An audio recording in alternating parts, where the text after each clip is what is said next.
O Deuteronômio é coroa e chave de ouro para a leitura do Pentateuco.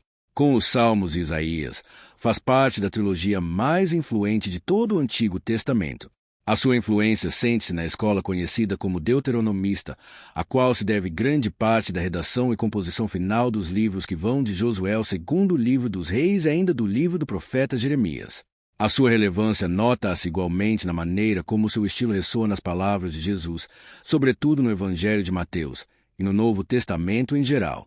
Título: origem e estrutura. O título grego-latino de Deuteronomium provém de DT 17,18, onde aparece o mesmo termo, que pode significar cópia da instrução, segunda versão ou segunda lei. O título hebraico Debarim é retirado do primeiro versículo, 1,1, e significa literalmente palavras ditas por Moisés. É presumível que alguns excertos do livro tenham sido compostos no Reino do Norte, antes da queda da Samaria em 722 a.C.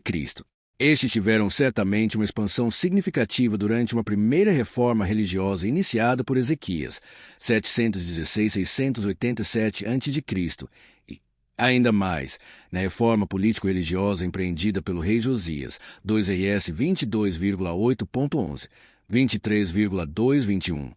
Por volta do ano 622 a.C., a sua redação final aconteceu nos séculos V4 a.C., após o exílio da Babilônia, 597-538 AC, conforme sugerem as referências diretas e indiretas ao exílio, quer na Assíria, quer na Babilônia, 4,27, 28,367.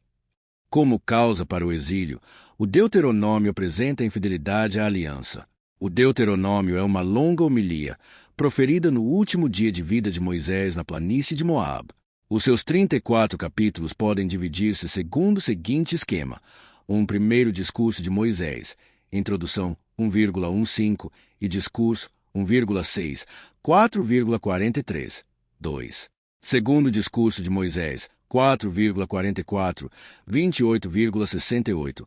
Integrando uma introdução histórica, 5,11, o Código Deuteronômico, 12,1, 26,15, e um conjunto de bênçãos e maldições, 27,1, 28,68, 3. Terceiro discurso de Moisés, 28,69, 30,20, 4. Cântico, bênção e morte de Moisés, 31,1, 34,12. Gênero literário. O livro do Deuteronômio é um dos textos da Bíblia com uma estrutura retórica mais complexa e desenvolvida. Em primeiro lugar, porque se apresenta no essencial como um discurso em 3 partes.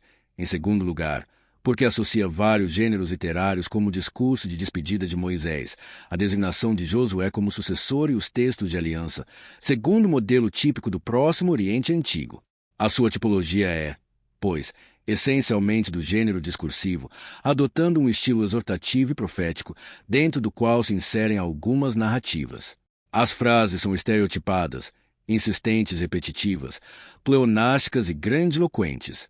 Tem traços poéticos vincados, uma construção de algum modo enigmática, arcaizante e oracular, que dá origem a frases cujos elementos se encontram numa ordem propositadamente alterada para provocar espanto e chamar a atenção, exigindo um esforço acrescido por parte do leitor e do ouvinte. Uma das formas retóricas mais evidentes é a maneira como alterna a maneira de tratar o seu auditório por tu ou por vós, dentro da mesma frase. Com esta alternância de tratamento faz sobressair uma responsabilidade que se reparte constantemente entre o destinatário individual e o coletivo. Lei ou instrução. Nos discursos de abertura e de conclusão 1,31, 32,6, Moisés apresenta Deus como Pai de Israel. O tetragrama ou algumas das várias formulações do nome divino, YHWH, aqui referido como Senhor, surge 559 vezes, sendo 234 delas completado com a expressão Teu Deus, 46 vezes com Vosso Deus, 24 vezes com Nosso Deus e apenas 2 vezes com Deus dos vossos pais. Isto significa que o Senhor, o Deus único, está presente em mais de 2/3 das linhas do livro. Estes dados mostram-nos que o Deuteronômio é essencialmente um discurso teológico. À volta do vocabulário divino orbitam os termos instrução, Tora, repetido 23 vezes.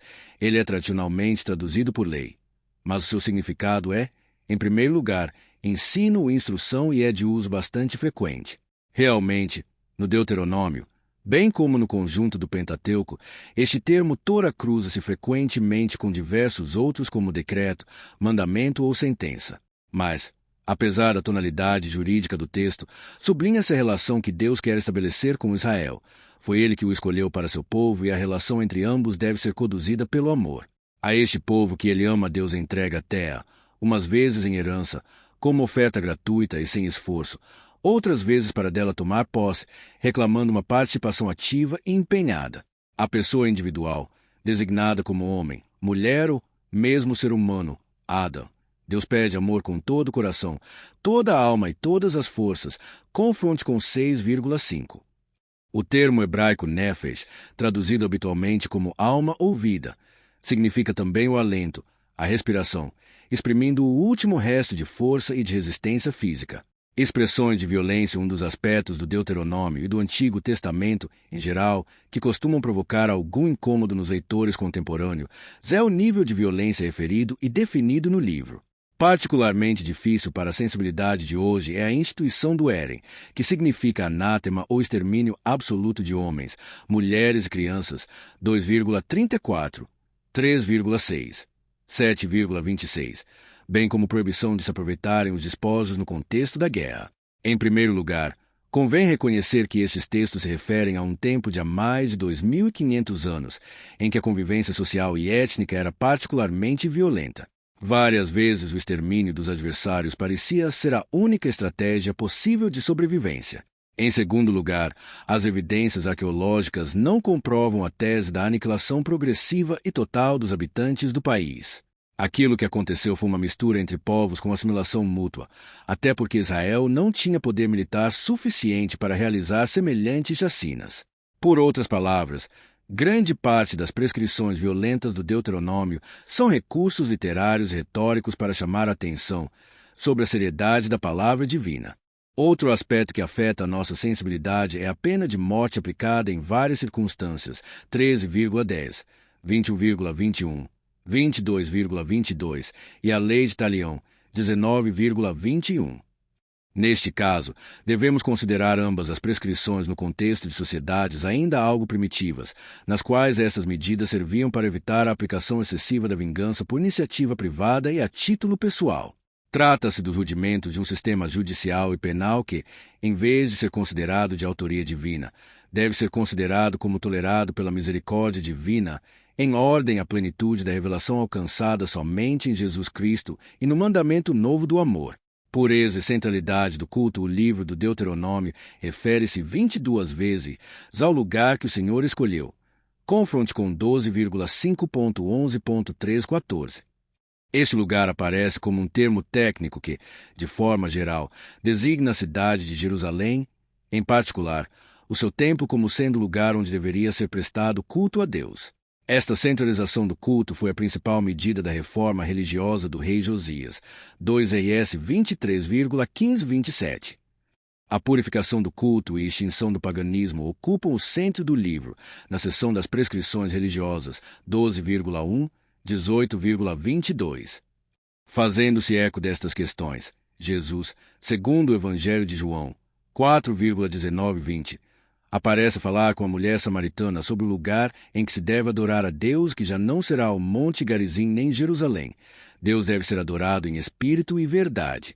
Prescrições sociais além do monoteísmo e da pureza cultual. Uma outra preocupação central do Deuteronômio é cuidar dos pobres. A legislação a propósito dos necessitados é tão ampla e insistente, 19,1, 25,18, que quase a podemos considerar como um primitivo sistema de previdência social, assente numa fundamentação teológica. O refrão que aponta para o estrangeiro, o órfão e a viúva repete-se 11 vezes ao longo do livro, como uma fórmula para representar os mais vulneráveis.